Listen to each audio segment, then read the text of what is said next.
Basically আপনি আগে উদ্ধৃতি দিলেন আমাদের স্থায়ী কমিটির সম্মানিত সদস্য জনাব সালাউদ্দিন আহমেদের। আমি এবার আমাদের ঐক্যমত্য কমিশনের আলী রিয়াজ সম্মানিত মানে অন্যতম প্রধান আলী রিয়াজ সাহেবের কথা বলছি।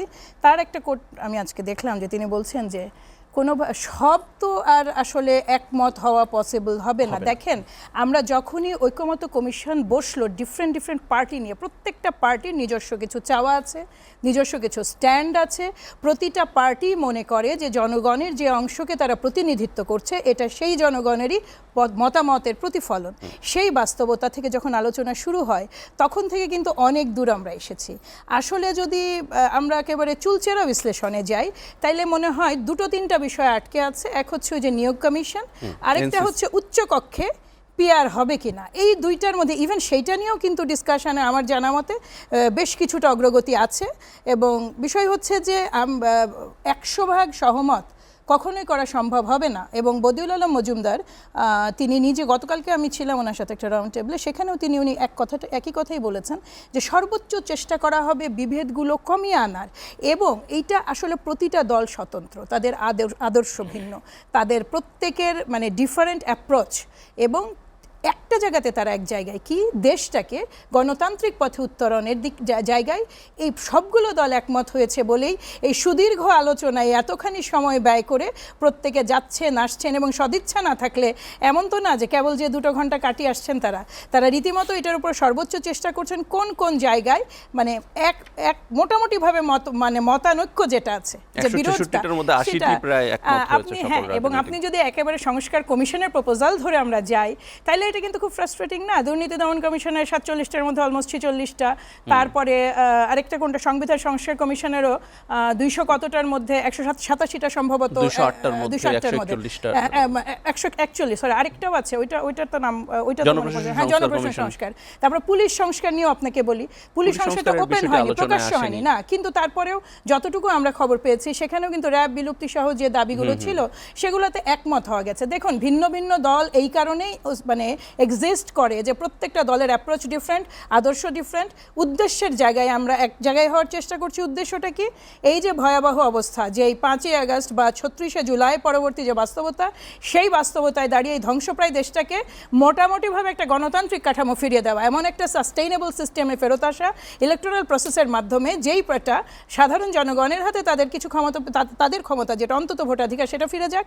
এবং রাষ্ট্রটা পরিচালনার সময় এমন সিচুয়েশনের আবির্ভাব না ঘটে যে সিচুয়েশনটা আগামী সরকার, সে যেই হোক না কেন, যে সেই সরকার আপনার মানে ওই সরকার যেন দানব না হয়ে উঠতে পারেন। এই তো হচ্ছে মোদ্দা কথা।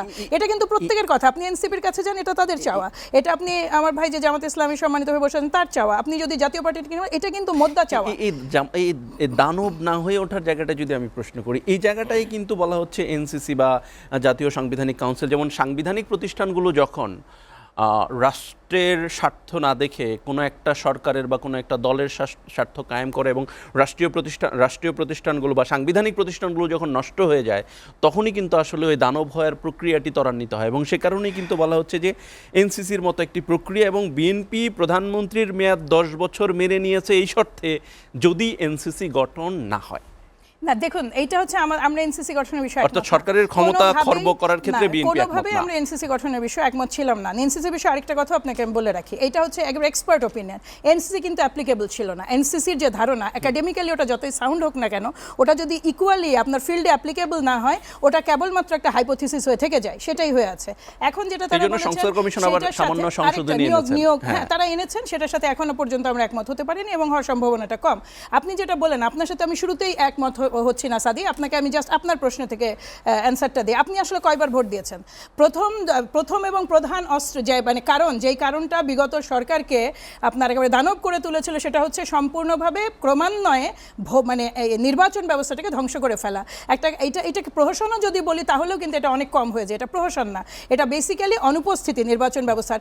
নাম কাওয়াস্তে এক ধরনের নাটক হতো এবং সেখানে আপনি নিজে কয়বার ভোট দিয়েছেন আপনি নিজেই সেটা তো বুঝতে পারবেন। কাজে আপনি যদি শুধুমাত্র সিস্টেমগুলোকে মোটামুটিভাবে ফাংশনাল এবং রানিং করা যায়, নির্বাচন ব্যবস্থা প্রতি 5 বছরও যদি প্রতিটা সরকার বাধ্য হয় বা রাজনৈতিক দল তা জনগণের কাছে ফেরত আসতে এবং ওই জায়গাটুকু আপহোল্ড করা যায়। দেখুন, একটা সরকার পরিচালনারও বিষয় আছে। আমরা কিন্তু আমাদের 31 দফাতে, আর 8ম দফাটা হচ্ছে আমাদের যুগপৎ আন্দোলন যাদের সাথে হয়েছে তাদের সবার দফা ওটা, সেখানে কিন্তু আমাদের একটা ভেটিংয়ের কথা বলা আছে যে এই ধরনের সেন্সিটিভ নিয়োগগুলো যেইটা আমরা কিন্তু সংসদীয় সংসদীয় বিরোধী দল এবং সরকারি দল সহ ভেটিং এবং ভেটিং শুনানির মাধ্যমে হবে। এবং আমাদের 31 দফার প্রিয়াম্বলে আছে যে আমরা কিন্তু নির্বাচনে যদি বাংলাদেশ জাতীয়তাবাদী দল সরকার গঠন করার পর্যায়ে আসে সেই ক্ষেত্রে তারা কিন্তু জাতীয় সরকার গঠন করবে। কাজে এটা কিন্তু আমাদের অঙ্গীকার। এই জায়গাটাই বাংলাদেশ জাতীয়তাবাদী দল মনে করে যে এটা যথেষ্ট সিকিউরড। কাজেই এখনো পর্যন্ত এর বাইরেও তো এক্সপার্টরা আছেন। দেখুন, আমি যেই জায়গাটা থেকে আপনাকে রিপ্লাই দিচ্ছি, I am not a policy maker, আমি আমার দলের স্ট্যান্ডটা আপনার কাছে এক্সপ্লেইন করলাম। না, আমি মনে করি না যে এটা কোনোভাবেই বাধা হবে। জুলাই সনদ, যেটা আমার সম্মানিত সহ আলোচক একটু আগে বললেন যে সালাউদ্দিন ভাই, এখানে দুটো বিষয় কিন্তু নিয়ে কথা হচ্ছে। একটা হচ্ছে জুলাই সনদ। এই ঐকমত্য কমিশন প্রথম থেকে জুলাই সনদ নিয়ে যে কাজ করছেন সেটা সংবিধানের অংশ হবে এই হিসেবেই কাজ করা হচ্ছে। কিন্তু প্রশ্ন উঠছে জুলাই ঘোষণাপত্র নিয়ে। জুলাই ঘোষণাপত্রটা সংবিধানের অংশ হবে কিনা সেটা নিয়ে একাধিক মত এবং বিএনপির আপত্তি আছে, জুলাই সনদ নিয়ে না। এটা হচ্ছে প্রথম কথা। এবার আসি, আপনি জানতে চাইলেন যে বিবাদমান ওনারা জামাত ইসলামী বলেন, এনসিপি বলেন, আরও অসংখ্য রাজনৈতিক দল ওখানে এক জায়গায় হয়েছে। কিছু আমরা আশা করছি মোটামুটিভাবে 75 থেকে 80% যেগুলো মেজর পার্ট, যেগুলো মেজর ডিসকাশন পয়েন্ট, সেগুলোতে এক জায়গায় হতে পারলে তাহলে আশা করা যায় যে আমরা পরবর্তীতে জুলাই সনদে, আমি অন্তত ব্যক্তিগতভাবে খুবই আশাবাদী। এই ফাঁকে আমি একটু বলে আসতে চাই, একচেটিয়া বললেন শামীম ভাই, না বলে পারছি না। জজ মিয়ার কথা তিনি যখন আজও কোট করেন, সমস্ত কিছু তথ্য প্রমাণ পাওয়ার পরে যে কিভাবে এই নাটক সাজানো হয়েছে, এই এত বড় ন্যারেটিভ, এই যে জজ মিয়ার এই মিথ্যা ন্যারেটিভ, আপনাদের ভুলে গেলে চলবে না যে প্রথম এইটা কিন্তু অনুসন্ধান, এটা তো প্রথম আলোতে এসেছিল। কোনো সরাসরি কোনো গ্রুপকে এভাবে বলা উচিত নয়, কিন্তু এটা কিন্তু পরবর্তীতে যখন জজ মিয়া বলে যে ব্যক্তি, তাকে কিন্তু খুঁজে বের করে বিভিন্ন ইনফ্লুয়েন্সাররা, সেটাও আপনারা জানেন, এবং সে হত্যাকাণ্ড সহ আরও অসংখ্য মামলার আসামি ছিল। এইবার আসুন 21শে আগস্ট গ্রেনেড হামলা। 21শে আগস্ট হচ্ছে সেই আরেকটা বিষয়, যে বিষয়ে সম্মানিত ভারপ্রাপ্ত চেয়ারম্যান তারেক রহমানকে একেবারে ধ্বংস করে দেওয়া হয়েছে এবং শারীরিকভাবে তাকে ক্ষতিগ্রস্ত করে এক্সাইলে পাঠিয়ে দেওয়া হয়েছে। 21শে আগস্টের ঘটনাটা গোটা বাংলাদেশ জেনেছে ইতিমধ্যে। কি আমাদের সম্মানিত জাতীয় পার্টির সম্মানিত মহাসচিব জানেননি? আর আওয়ামী ন্যারেটিভ নিয়ে আগানো যাবে না কিন্তু। আর আওয়ামী ন্যারেটিভের দিন শেষ। ওরা আর কিছু করুক আর না করুক, জামাতে ইসলামীকে সন্ত্রাসী সংগঠন হিসেবে বের করে দিয়েছে বাংলাদেশ থেকে। সব ধরনের কার্য কোনো মতে টিকেছিলেন তারা জান নিয়ে। তাদের না ছিল দলীয় পরিচয় দেওয়ার সুযোগ, না ছিল নির্বাচন করার সুযোগ। বিএনপির উপর ভর করে ছিল 13 সালের পর থেকে। 13 উপায় তো নাই। আমাদের যেমন 700-800 গুম আছে, আমাদের শোনেন আমাদের 1.5 লক্ষ মামলার 60 লক্ষ আসামি। শোনেন সাথী ভাই, আজও কিন্তু আমরা হাজিরা দেই, আজও আমাদের কিন্তু মামলাগুলো শেষ হয়নি। আমি কিন্তু নিজে আমার হাজব্যান্ড সহ গুম হয়েছিলাম 2018-তে। কাজে এইসব কথা কিন্তু আমাদেরকে শুনিয়ে কোনো লাভ নাই এবং এটা শোনানোর কোনো সুযোগই দেওয়া হবে না ভবিষ্যতে। এই জিনিসটা হচ্ছে যে আপনি যেই কথাগুলো বলছেন যে হ্যাঁ অবশ্যই মিসম্যানেজমেন্ট অনেক হয়েছে, একটা সরকার চালাতে হলে অনেক ধরনের মিসম্যানেজমেন্ট হয়েছে। আমি এবার আসি সেই বিতর্কিত নির্বাচন যেটা নিয়ে উনি কথা তুললেন, যেটা মাত্র 12 কার্য দিবস টিকেছিল। 19শে মার্চ 1996, 19শে ফেব্রুয়ারি, ষষ্ঠ আপনার না এটা 19শে মার্চ ভাইয়া, ফেব্রুয়ারি নির্বাচন হয়েছে, 19শে মার্চ কমেন্স হয়েছে পার্লামেন্ট। 12 দিন ছিল এবং 4 দিনের মধ্যে 4টা কার্য দিবস। 21 তারিখে 21শে মার্চে প্রস্তাবনা আনা হয় তত্ত্বাবধায়ক সরকারে, 26শে মার্চে এটা পাশ হয়, 30শে মার্চে সম্মানিত প্রধানমন্ত্রী আমাদের চেয়ারপারসন বেগম খালেদা জিয়ার অনুরোধক্রমে রাষ্ট্রপতি সংসদ ভেঙে দেন। কেন? খালেদা জিয়ার কাছে র্যাব ছিল না। ওনারা যে কায়দায় টিকেছিলেন এরপরে 14 থেকে, তাদেরকে খালেদা জিয়ার কাছে র্যাব ছিল না, পুলিশ ছিল না, সৈন্যবাহিনী ছিল না, সবই তো তার হাতের মুঠায় ছিল। আপনি আমাকে দেখান দেখি যে ক্ষমতা দীর্ঘায়িত করার যদি ইচ্ছা থাকে, এইটার সুযোগ কি বেগম খালেদা জিয়া নিয়েছেন?